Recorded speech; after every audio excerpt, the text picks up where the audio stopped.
네, 어제 중국의 PMI가 예상치를 하회한 데에 이어서 간밤 미국에서 발표된 ISM 제조업 지수도 이 눈높이를 맞추지 못했습니다.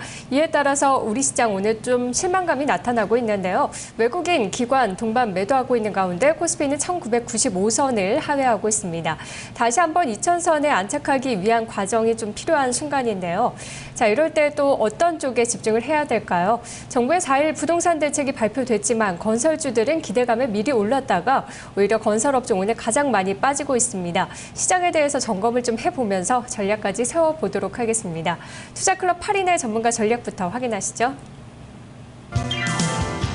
최수창 전문가입니다. 코스닥 실적, 선별, 옥석 가르기 대응 전략입니다. 서정 전문가 순환매로 시장은 움직인다. 코스피 대형주로 승부하자. 한규수 전문가 본격 종목 장세라며 코스닥과 중소형주가 유리할 것이라고 전했네요. 김영용 전문가 숨고르기 후 재상승 기대감 여전.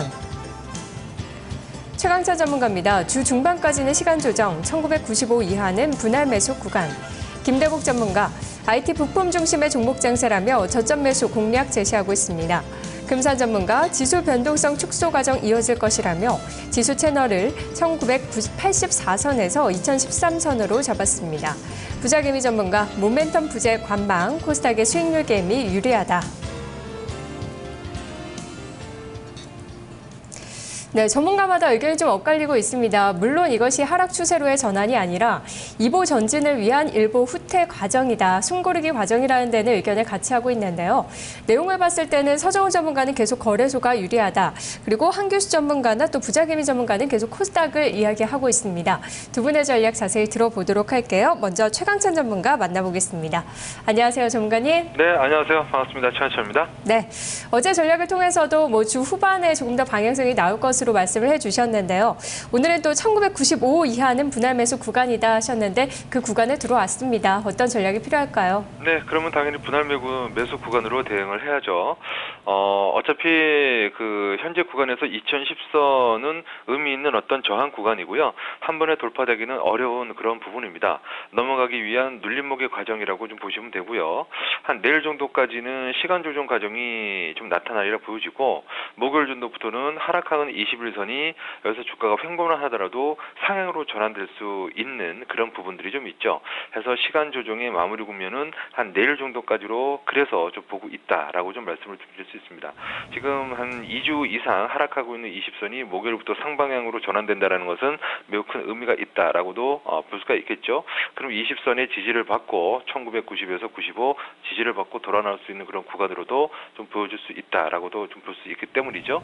해서 95포인트 이하는 내일 정도까지 분할 매수할 수 있는 그건 구간이다라고 말씀드릴 수 있습니다.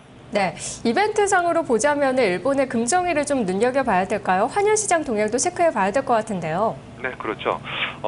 지금 그 주봉의 흐름을 보면 달러화의 흐름과 유로화의 흐름은 주봉상의 저항선과 지선의 흐름이겠죠.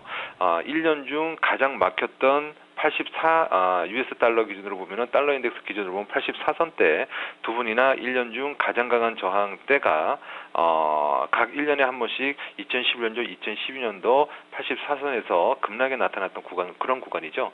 그 구간에서 이틀 동안 달러 약세 흐름이 나타나고 있고 유로화도 마찬가지의 흐름이라고 봐야 되겠습니다. 거기다가 이제 4월 4일 날 그로다 신임 총재의 그 BOJ 첫 회의가 있기는 있습니다만 그때가 어쩌면은 그 아베노믹스의 피크일 수도 있다라는 그런 판단도 좀 들죠. 거기서 반등이 좀 가능할 수는 있겠습니다만 그러나 93엔, 95엔 또는 90엔대 초반에서 90엔대 중반 정도의 흐름이라면은 우리 수출 시장에 있어서 악재는 아니다라고 봐야 되겠고 우리 원화의 흐름도 1120원대는 월봉상 하락폭의 절반 되돌리는 그런 가격이 바로 1120원이죠.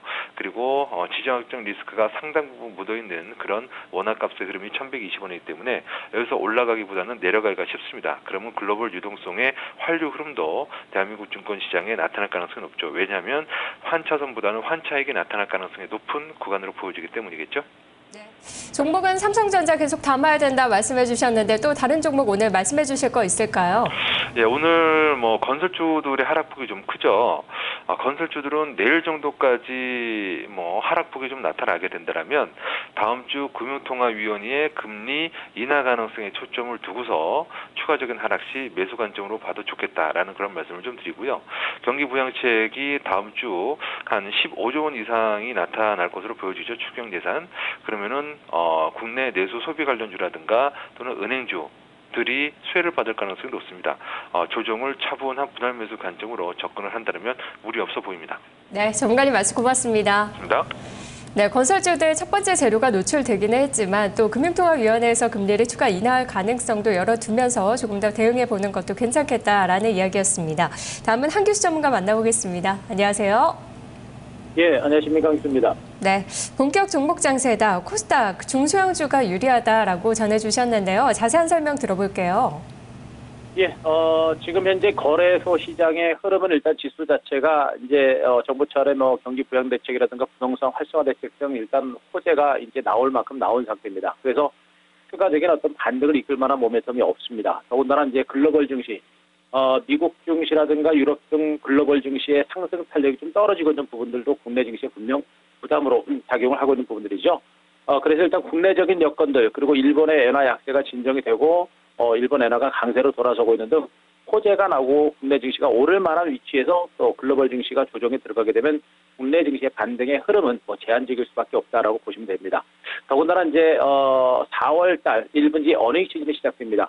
물론 금통위의 금리 인하에 대한 기대감으로 지수가 단기 저점을 만들고 잠깐 반등 정도로 나올 수는 있겠습니다만 그러나 이제 4분기, 1분기 어닝 시즌도 시작된다라는 부분들을 감안한다면 거래소 시장의 지수 반등은 제한적일 수밖에 없지 않나라는 그런 판단을 좀 하고 있습니다. 그래서 거래소 시장은 뭐 내일이나 모레 정도 지수적 반등 정도 나오겠습니다만 큰 반등은 좀 어렵고요.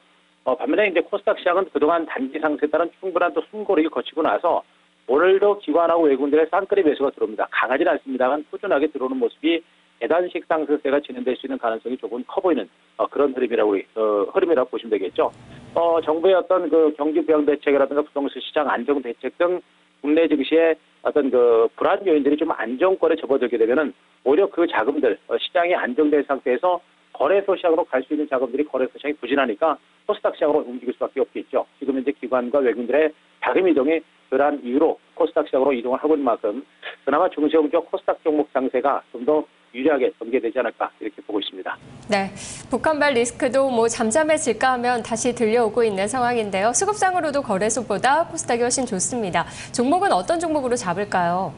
네, 그렇습니다. 지금 현재 종목들은 우리 시청자 여러분들이 이제 코스닥 시장에 대해서 또 중소형주에 대해서 접근할 때는 너무 단기 관점보다는 약간 시간을 가지고 보시는 게 좋습니다. 코스닥 지수 흐름을 보시더라도 코스닥 지수가 지금 정별 상태입니다. 완전 정별 상태에서 5일선 중심의 추세 상태가 진행이 되고 있기 때문에 기관과 외국인들의 수급이 살아있는 종목을 중심으로 물량을 잡아놓고 끌고 가시는 이런 전략이 좀 더 필요한 구간이 아닌가라는 판단입니다. 일단은 오늘 게임주들은 많이 올랐고요. 일단 엔터테인먼트 관련 중에서 YG 엔터테인먼트가 이제 싸이의 신곡 발표를 앞두고 계단식 상승세가 진행될 수 있는 가능성이 높기 때문에 YG 엔터테인먼트 같은 그런 엔터주들에 대한 어떤 관심도 조금씩은 좀 필요한 이런 구간이 아닌가라는 보시기 바라고요.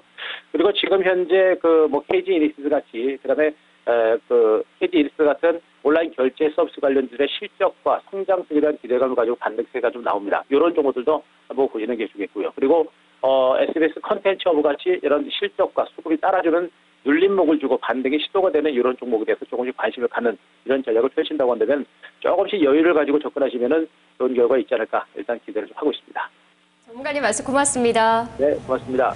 네, 그동안 코스닥 하면은 또 IT 부품이나 바이오 쪽 이야기 많이 들으셨겠지만 한규수 전문가의 포인트는 실적 개선입니다. 때문에 콘텐츠 업종이나 전자결제 혹은 엔터주들 보자라는 이야기 해주고 있네요. YG엔터 2%대 상승이고요. 오늘 DI도 강합니다. 두 분의 투자 전략 확인해봤습니다. 투자 전략 나우였습니다.